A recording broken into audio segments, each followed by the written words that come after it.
The following presentation is for mature audiences only.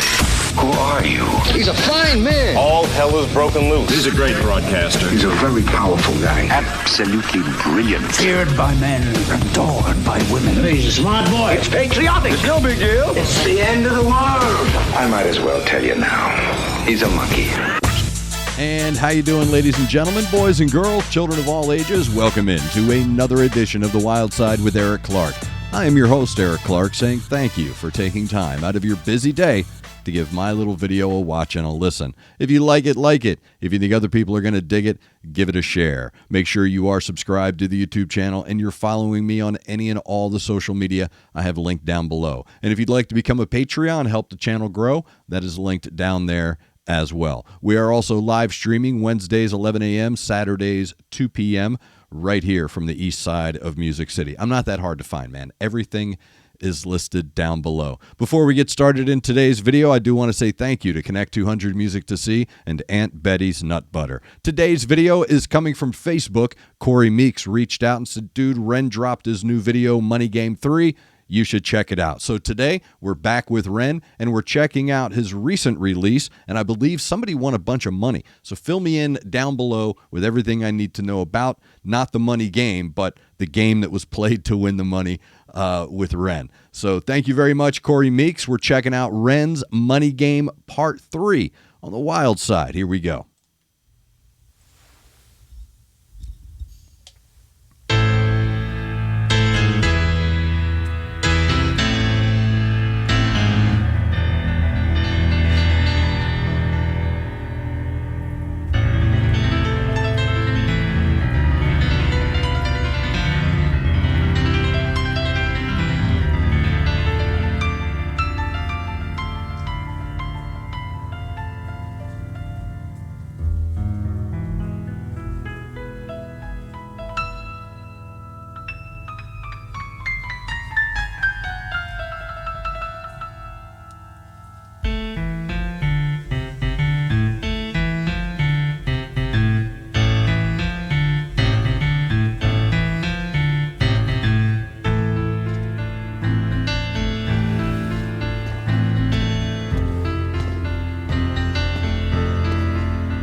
Tell you a story about a boy named Jimmy. 1 year old and his first words were mine, mine, gimme. 2 years old he was walking, 3 years old walking quickly. 4 years old he was running round the pavements of his city. 5 years old and his daddy told him, listen here son, you gotta learn to be a man.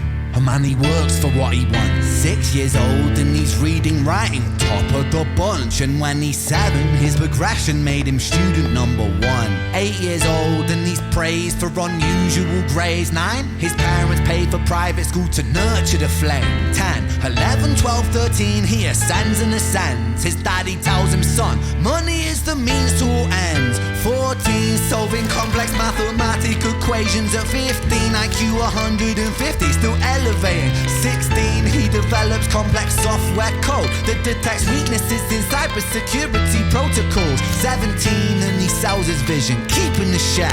Not yet an adult, but he's practically a millionaire.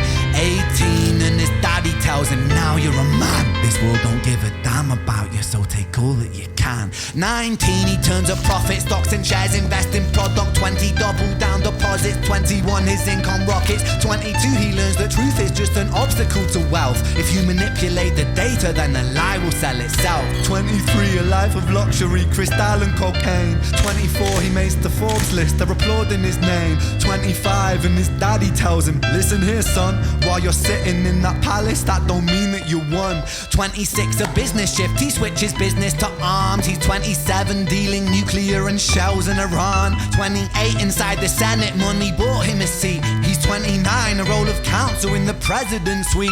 Now he's 30, his daddy says you're losing the race. You're just a servant to the king, not even in second place. 31, a big maneuver for his daddy's approval, moving imports over borders from the exports out of Cuba. 32, moving grams, growing kilos to tons. He's 33, filling warehouses with powder and guns. 34, turf war with nobody to stop it. Blind eye from the po-po inside of his pocket.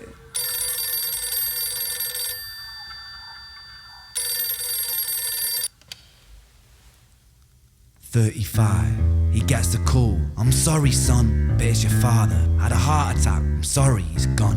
36, getting pissed up, abusing his product. 37, eyes glazed, disposition demonic. 38, with a prostitute, a moment of passion, heating up a silver spoon and then chasing the dragon. 39, getting reckless and hungry for power. Daddy's words are still driving him to kill and devour. Makes a move against the cartel, but the strategy's flawed. They retaliate and leave him in a hospital ward. A bullet buried in his vertebra and one in his leg. The doctor sighs and says, I don't think you'll be walking again. Fuck.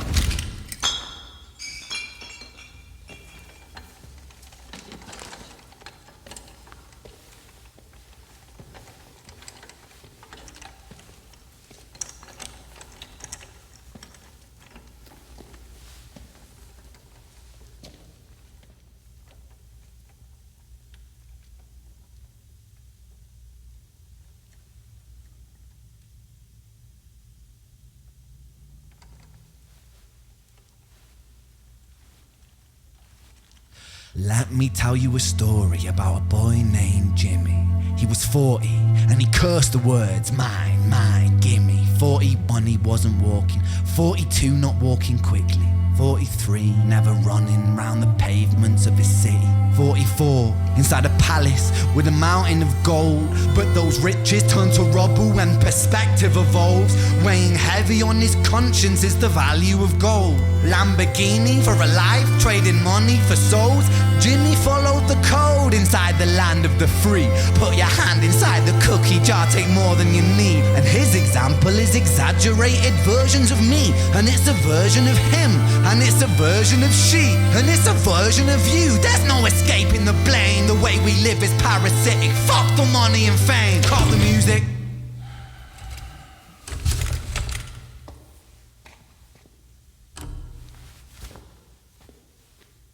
This isn't entertainment. This is real life. The way we live is lunacy. Community, it declines. Hyperpolarized, always fighting, then we divide. Truth is less important than the money that we designed. Money's an invention. Politics from our invention. They all come from people's ideas. Did I mention? Border's an invention. Law and order fuel the tension. It leads to people killing each other. My solution?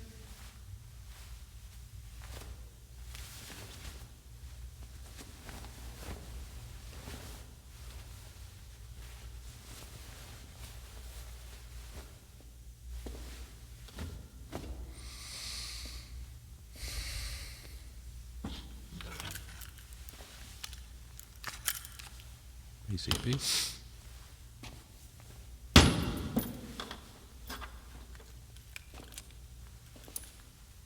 Everything is subject to change. We could build utopias if individuals were taught to use their brains. But if we teach kids in schools to always be sheep and put themselves before the herd if there's more money for me, then there's no future I see where the humans survive. We're parasites inside a petri dish with cannibal minds. Mold will grow upon the surface, then consume till it dies. And our fate could be the same without this story to the wise.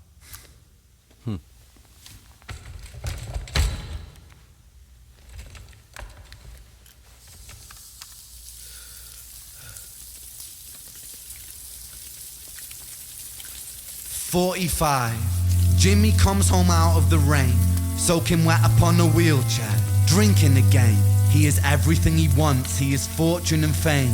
He's a fortunate fool with an unfortunate fate.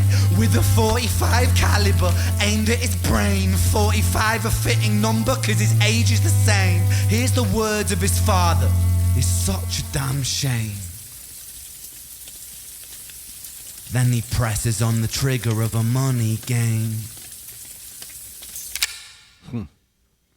Another heavy track from REN, yet the reason it hurts is because of the truth that stems from it, right? So that's REN Money Game Part 3. Thank you, Corey Meeks from Facebook, for suggesting that as well. Again, let me know down below exactly how much, if anything, someone won playing. I saw his little money game that he was playing on Twitter with people and giving out clues, and I thought that was really cool how he's connecting with his audience. So let me back up, and there's a lot to unpack here, but yet not. The message is very simple, yet made complicated by the symptoms that lead to the sickness.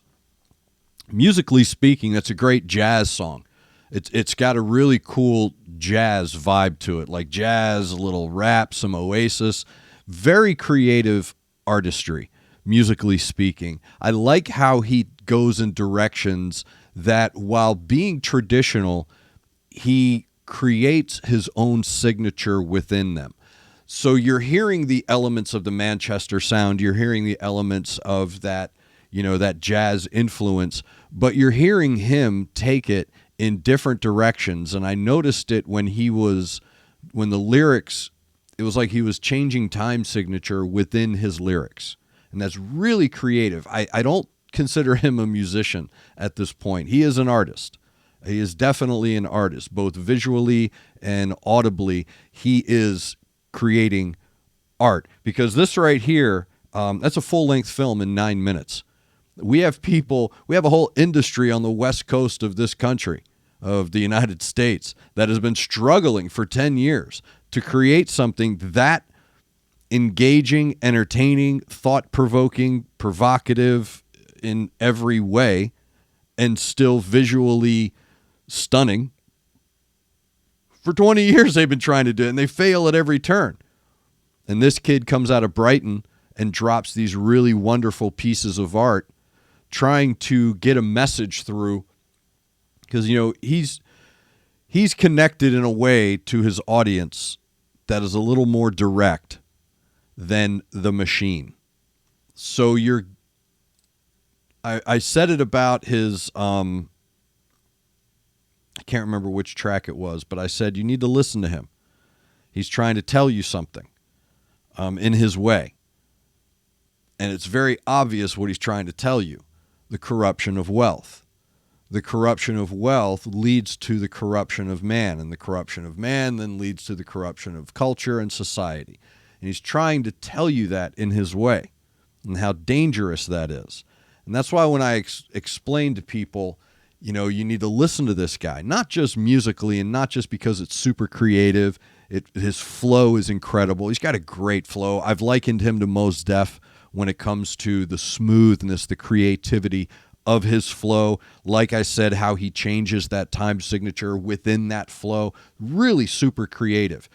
But what makes REN so special is that the creativity is very well balanced between what he's bringing to you musically and what he's bringing to you lyrically, and then what he's bringing thematically.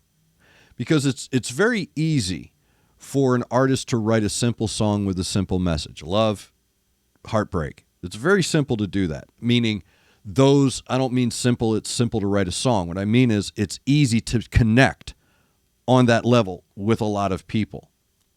But that doesn't mean that there's a message in that song, in that connection. So being able to create a story about a person growing up, you may not relate to that person, you may not relate to Jimmy, but you know Jimmy. So by the time the story is finished being told, you have a immersed connection to the character that he creates. And what makes REN so special, getting back to that, is that an artist can take something quite uniquely their own. This is all him. This is his thoughts, his perspective, his ideas, his theme that he's creating this piece of art. Yet, he's able to create that message in a way that has a universal connection to it. So even though you don't know where he's coming from, you know exactly where he's coming from. You know exactly what he's saying in this track. I don't want to say song. You know exactly what he's saying. I wrote down, you never saw a hearse with a luggage rack. And the other lyric I wrote was, riches turn to rubble when bringing in perspective, I think, or something about perspective. Riches turn to rubble. When he was talking about mine, it evoked this image in my head. And this may be very unique to me. And this is, again, what makes him so special, is that he's singing a song in 2023 that puts my brain in the 1970s when I was a child. So as I'm listening to his song and he's surrounded by his golden riches and mine, again, this is probably just me, but I grew up with Bugs Bunny and Daffy Duck, and there was that cartoon where Daffy Duck and Bugs Bunny found the cave of gold, or a genie's cave, or so. I can't remember the setup of it, but Daffy Duck was the mine, greedy, gimme everything. And that stuck with me. That, as you can tell, it stayed with me. And as I've lived my life, I've chased my needs, never my wants. So I've always lived believing that money can solve a lot of problems and it can pay a lot of bills, but it doesn't dictate who you are, your character. It has nothing to do with your true character, and it has nothing to do with happiness. And when I say happiness, I don't mean like he was saying, you know, in the club with the champagne, popping bottles, but that's not true happiness. And what I got from the track was we have allowed ourselves as a culture, as a race, to become slaves to the grind. We are all members of the Church of Consumption, and we worship at the altar of celebrity. And yet, the most universal thing we all know is that at the end of the day, when you're by yourself in the pouring rain contemplating your life, none of it meant anything. So it's this really cool, like I said, you know, he's able to do something in 9 minutes that an entire industry has been failing to do for 20 years. And that's what makes REN so special. It's not just the creativity behind his pieces of work, but the indelible message that is usually left with you, whether it be quit medicating your kids to y'all a bunch of greedy bastards. That's the problem. That's the problem. We can't solve any problems because there's no profit in the cure. Profits over people is what I wrote. You know, there's no profit in the cure, so we can't have all these nice things because nice things would solve problems. And right now we're in a place where problems are too profitable. And that love of money, that worship of wealth, that corruption of power has, you know, you can call it whatever you want to call it, whatever party you want to call it, but corruption's corruption. And it's, you can tell by what he's saying here, at least for me anyway, he's just tired of it. Seeing it everywhere and creeping into all aspects of life. And like I'm saying, when you get to the end, you know, does it make you happy? Again, sorry about that rant, man. That was what I like about this guy is that as you're thinking about the song and as you're digesting the song and as you're allowing the piece to simmer within your brain and within your color spectrum and you're breaking apart the tones and the sounds and, the ebb and the flow of his vocals, there remains this, oh my God, my brain is going off on this crazy thought train where I'm like just nodding my head. Yeah, kind of a thing. So well done, Ren. Again, he's so good about taking something that is internally unique and making it externally universal. And that's what makes him very special. So I wish nothing but the best for this kid, man. I want him to be the biggest on the planet because he's got such great messaging, and I think more people need to hear his message. So thank you very much, Corey Meeks, for that suggestion from Facebook. If you have a suggestion for me, all the links are down below from Facebook, Twitter. Subscribe to the YouTube channel. Hit me up on Patreon. Help the channel grow. Everything is linked, as we say in the South, down yonder. Thank you very much to Connect 200 Music to See and Aunt Betty's Nut Butter. Thank you to all of you for sitting there and listening to me ramble about my thoughts for way too long. So I appreciate you taking time out of your busy day being awesome to give my little video a watch and a listen. Make sure you're looking out for each other. Make sure you're looking out for your neighbor. Try to do at least one good thing a day. I am Eric Clark. You are the best darn subscribers in the world, and this is The Wyldeside.